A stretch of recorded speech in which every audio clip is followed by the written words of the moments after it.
Okay bro, salamat kayo Brad Jando. So, nalang ko i-clarify sa anita sa magtugod aning day sa prophecy sa amin kasi o kanana nga sa mua sa prophecy ang day is nagsimbolo na sa year o tuig. Now, ako pangutana diri bro. Budawat ka ba nga doon yung mga scholar o nagdepende ni sa rule of thumb nga gitawag na to sa mga scholar nga kung yung nga kung ang prophecy ay taas or kinini ang dugay or nagpasabot o kinini ang nagidugayon ba dili sila pwede mo gamit og literal nga adlaw kasagaran sa gigamit nila basta ang prophecy is nag-isgot gani og taas kaayo nga gitawag nato og panahon ilang gamiton ani is year ako pangutana na ba kay nailahan nga mga scholar nga nag approve nga ang day sa prophecy although dili tanang scholar ha pero na ba kay nailahan nga mga scholar nga nag-approve sila nga ang day nagsimbolo og year kung mag-iskot kag prophecy na kay nailahan nga scholar or wala. Actually bro, wala yung scholar nga nagsulti nga ang 2,300 days is nag-refer sa 2,300 years. Baga, ang gihimo ninyo, inyo ran nang gi-apply kay sa inyong pagsabot ito sa dito sa 40 days og sa katong sa Ezekiel 4:6 og katong Numeros 14:34. Inyo ran nang og imo tong basahon tong duha ka bersikulo nga gigamitan ninyo is naa siya laing gi-refer.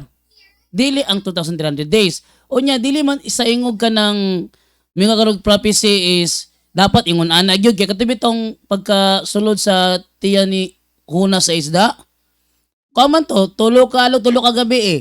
O nya mo poy katumanan kang Kristo, tulo po siya ka adlaw tulo ka gabi Islam sa yuta. Pero wala magpasabot yung tulo ka tuig to.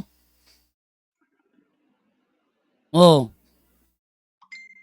Ano siya bro? Kuhaan na siya bro. Literal gina siya nga days tungod kay ang hanukang ebidensya nga nabawi na nila ang templo gikan sa pagpanamastama sa pagano. Okay. So wala kay mahatag nga scholar bro. Mula ito lagi ingon ko walay scholar nga nagsulti nga ang 2,300 days nag-refer sa 2,300 years. Kay wala may biblical support nga ang 2,300 days nagkahulugan ng 2,300 years. Ang inyong gihimo, inyo ranggi, manitawag na fallacy of false analogy. Ang kanay inyong pagtandi dito, ang tawag na fallacy of false analogy. Pero wala yung scholar nag-prove nga ang 2,300 days is 2,300 years unless kana nga scholar sa magpagtuon ninyo. Pero ang ako pangutana bro sa prophecy ba kay ako naman gamit nga dunay gitawag nila o kinini ang sa mga skala na sila gigamit o kining ginagamit lang rule of thumb nga nagdepende ni sa gidagayon sa prophecy kung ang gidagayon pero kini ang kung ang prophecy gani nagisgot about sa gidugayon ba nga dugay or taas ang iyang cover. So dili sila pwede mo gamit og literal nga adlaw. Ang ilang gamiton ana is year gyud. So munang dire ako pangutana kining mga scholar nga akong i-mention karon nga mintuo sila nga sa prophecy ulo dili tanang naa sa prophecy is ang day is year ha. Kay pareha to imong gi premise nga katong tulo ka adlaw nga si Jonah or Hunas na sa dagat dili man to kini nga tulo ka tuig. Sa muna gyud ako nimo nga atong kolektanan ang mga evidences nga doon na di ay mga scholar sa prophecy nga pagtuon nga kung mogamit og kinini ang day sa prophecy nagsimbolo ni og years. So ako ang kinini ang question karon is admitahon ba nimo nga kulang imong research nga dunay mga scholar di ay nga sa pagtuon sa prophecy ang ilahang gigamit nga day sa prophecy ilang gisimboluhan og year. Imo ba admitahon nga kulang imong research? Dili kulang akong research bro. Kay niingon na gani ko gali, walay scholar nga nagsulti nga ang 2,300 days nag-refer sa 2,300 years. Ang imong pangutana man gud general broad. Pwede ka mo ambak ana sa Ezekiel 4:6, pwede ka mo ambak sa Numeros 14:34. Muna imong pasabot nimo, muna nasa imong pangutana. Pero ang ato mong isgutan ang 2,300 days. Sama sa kong giingon, walay scholar nga nagsulti 2,300 days is referring to 2,300 years unless kana nga scholar sa magpagtuon ninyo. Ano kong giingon? Okay. Akong follow up bro ha. Ako ang bali ako mamuban ako ang pangutana ha. How about dili scholar pero siyente sama ni Isaac Newton nga ang iyahang study sa gitawag na to or iyahang obserbasyon sa tagna sa Daniel nga ang iyahang gininiang gitawag og pagtuon nga kanang day or adlaw nga giskutan diya sa Daniel sa Book of Daniel iyan ang gisimboluhan og year sumala sa pagtuon ni Isaac Newton. Nakibalo ka na? 2,300 days kang Isaac Newton is 2,300 years? Sa research ba si Isaac Newton sa iyahang gitawag na to obserbasyon upon the prophecy of Daniel sa to pa nagrefer sa Book of Daniel nga ang iyaha diha nga gitawag og Way problema. Yes bro, nahibalo ko bro nga nagsulti si Isaac Newton ana nga ang 2,300 days gamitan niya day year principle.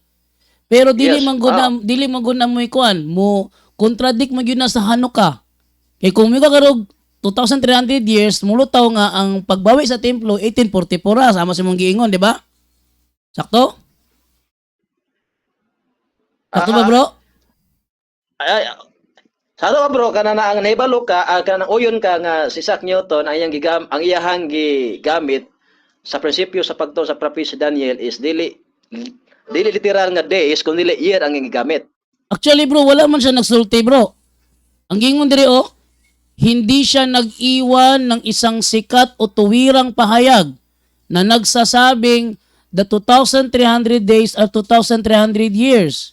Ang konklusyong ito ay makikita sa kanya mga isinulat tungkol sa biblical prophecy, lalo na sa akdang Observation upon the Prophecies of Daniel and the Apocalypse of St. John, kung saan pinaliwanag niya ang paggamit ng day-year principle sa mga propesiya. Doon ipinakita niya na ang mga days sa ilang propesiya ay dapat unawain bilang mga taon sa ilang propesiya. Pero sa Yes, mismong Daniel, niingon siya, hindi siya nag-iwan ng isang sikat o tuwirang pahayag na nagsasabing the 2,300 days are 2,300 years. So wala siya nagkuang yun, nag-direct. Wala, niingon lang siya nga doon mga prophecy nagigamit ang day-year principle. Pero wala siya nagsulti nga mismong sa Daniel 8:13 nag-refer day-year principle. Wala. Oh, Okay. So, okay bro, sa imo mang gibasa gina sa ato pa admitado ka nga dili ka pwede mo conclude nga ang day is literal gid siya nga days sa prophecy. Pwede Ah. ko di ay siya kini ang equivalent nga ang day is year. Uy, no, na. no. Actually, ang conclusion niya yun is kung siya literal days ra gyud siya. Kaya nigamit mag nights and days. Nights and days, it is meaning literal yun na siya. Nights and days. Kaduha, ang Hanukkah, ang pinakadakong ebidensya nga sa year 164 BC na bawi na nila ang templo gikan sa panamastamas sa mga pagano. Kay whether you like it or not, gitamas-tamasan gyud ng Antiochus IV Epiphanes ang templo. Gipahunong ang daily sacrifice sama sa giingon sa 8:13, gipahunong yun. Unya giyatak-yatakan ng wala tahura ang templo. Naghari ang kadautan. Kay ang musupak siya pamatyon man. Ikatulo, pagbugal-bugal sa mga langit nung binuhat, gimo mo ginagihimo. Nya, pagbawi sa templo nahitabo man gyud na.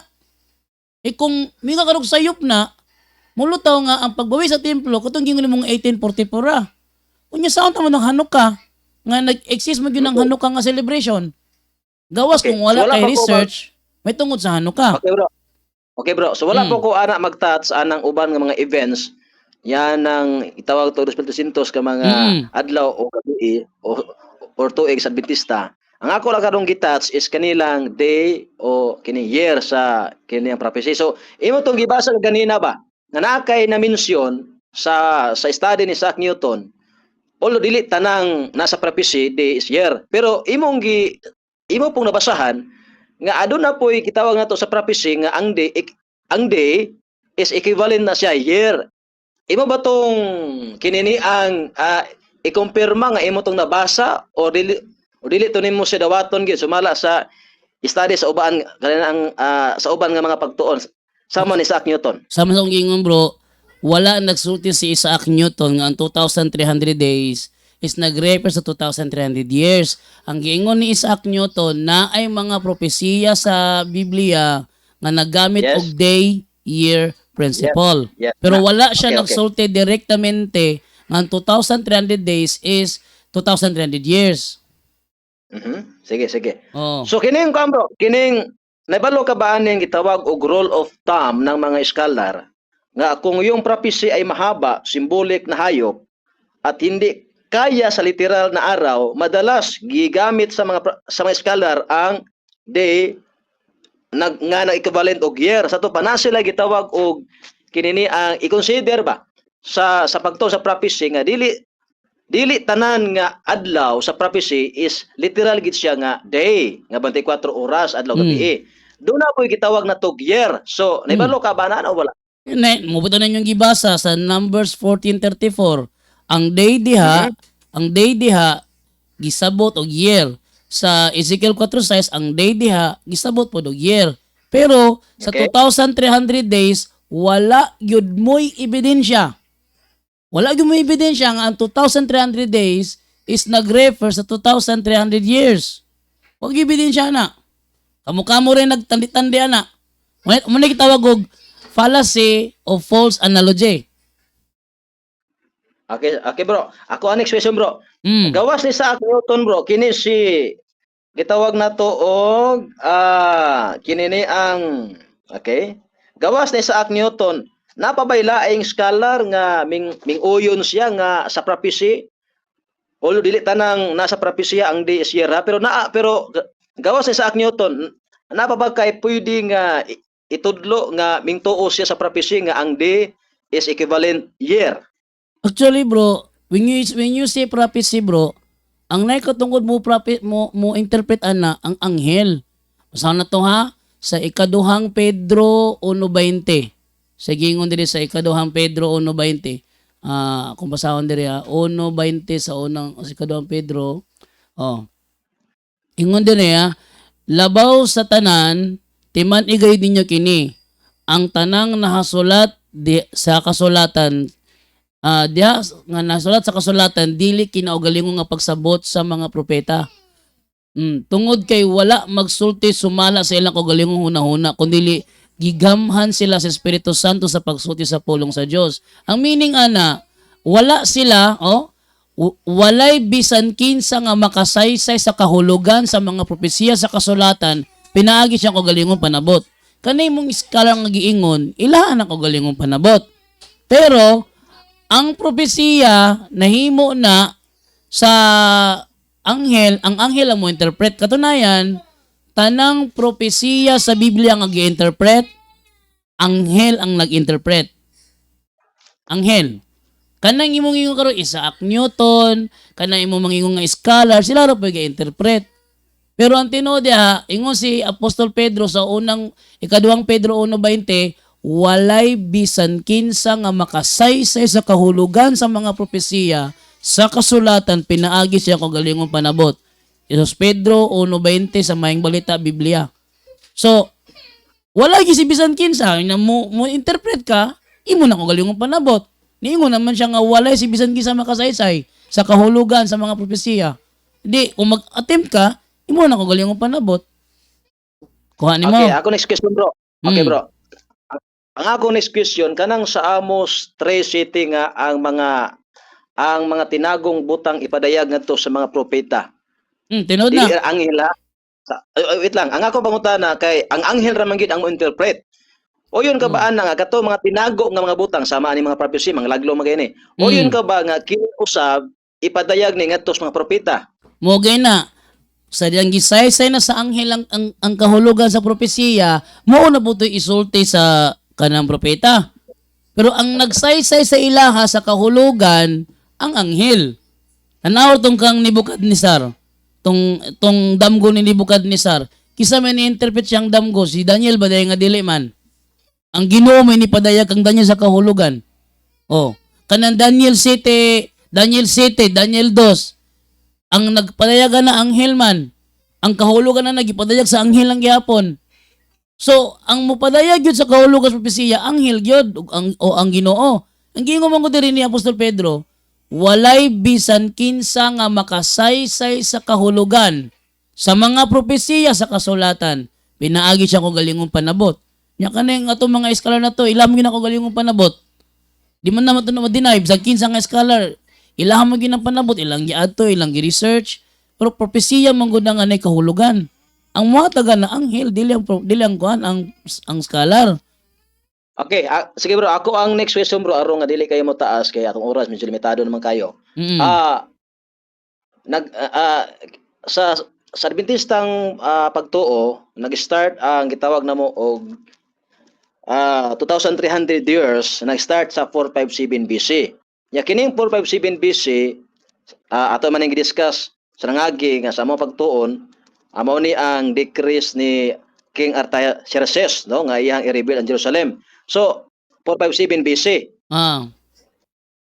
Moyon ka ba nga kining 457 BC nabutang ni sa Wikipedia, although wala ni gibutang sa, pero naani sa history sa gitawag sa Old Testament paghari ni Artaxerxes, katulo man na sa gikan ni Cyrus o Darius, di katulo kini diyon si Artaxerxes. So moyon ka ba nga 457 BC ang starting point ni ining gitawag na to og 2,300 ka mga tuig nga kung dili 457 BC o sa may imuhang gitawag na to og entry kay next suganan sa tuig. Actually bro, kanang giingon nimo 457 BC dili na mo entry sa 2,300 days. Entry na sa 70 weeks. Dili sa 2,300 days. Daniel 9:24 ka magsugod og basa. Ang 70 weeks mo ay magsugod sa rebuilding sa Jerusalem. Dili ang 2,300 days.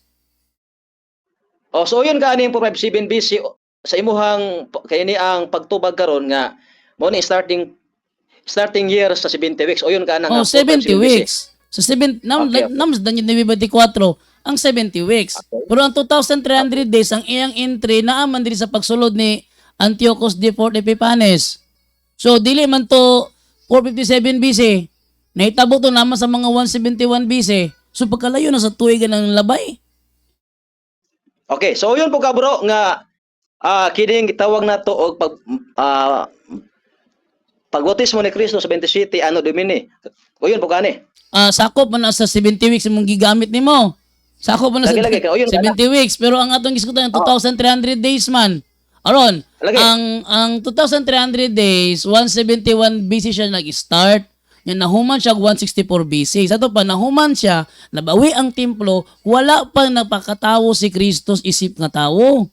Wa pa siya nalansang, wa pa siya namatay. Ako pangutana bro. Kana ako lang ang ipagkumpirma niya kay mingoyon man katong 457 BC Anong mudagan makasasi?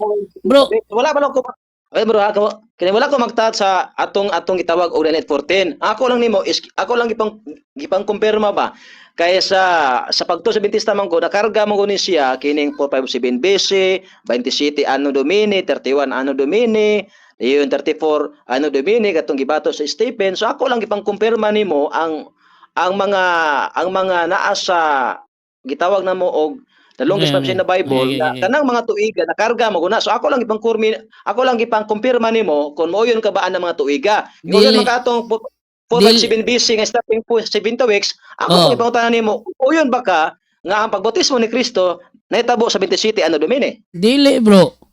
Kay ngano man. Dili po ko yun na ngano man. Kay ang may kagarog AD, Anno Domini, Year of the Lord, BC, before Christ. Di ka pwede musutik before Christ, yan na ang Kristo. Nagidad nag-uno, before Christ na kagihapon. Nagidad na og dos, before Christ na kagihapon. Nagidad nag-tres, before Christ na kagihapon. Ana naman ng Kristo mismo. Sayop, gina. Idi. Yung, gina, noon ang 27 mo, kay wa mo ninyo kwintaha, dapat pag edad niya 30, 30 AD na siya. Pag 1 year old ni Kristo, AD na. Sa inyo, kay edad niya 1, busy pa man sa inyo ha. Di ba? Sa ato pa, kredi ka o yun nga ang magbautismo ni Kristo is 27 Anno Domini. So nakailaing tuig tulo na. 30 AD. Correct. 30 AD sige, kay sige. 30 naman yung edad Sige, bro. adto. Sige bro. Ako next question bro. Kini pagbanahon ni Kristo bro, Bro, sa 31 ano minute. ang pagkabanhaw ni Kristo 33 AD. Sige, sige. Dayon ako next question bro. Kining 34 ano meaning nga pagbato ni Stephen? Kinuyon ka ani. 34 AD nga pagbato ni Stephen, wala pa na ako na nakuha sa tong tuiga na nahitabo ang pagbato ni Stephen. Sige bro, bro, ako bro, ning ako na lang. likoy naman tagma, bro, ning likoy naman ta sa 70 weeks, bro. Ang atong gisgutan 2,300 days. O lagi bro, ako lang ibang confirma no bro Kaning kaning bunyag ni Kristo, wait lang bro ha. Asa bro ha? 27 ano domini, yung 31 ano domini, o 34 ano domini. So, Ah. ako lang ibang kumpirma nimo kay nakarga mo guni siya sa 2,300 ka mga tuig. Pero ato ning Dili ko yun bro. Katong oras medyo di matugot bro. Dili ko yun bro nga nasulod na sa 2,300 days kay layo na kay nagbiya. Sige bro, ato na lang ini-schedule para bro katong oras bro. Ato nag-report naman bro. Sige. Nabitin. Sige bro. Salamat kayo sa oras bro. Ako ang discuss karon. Oo. Bro, kay salam bro.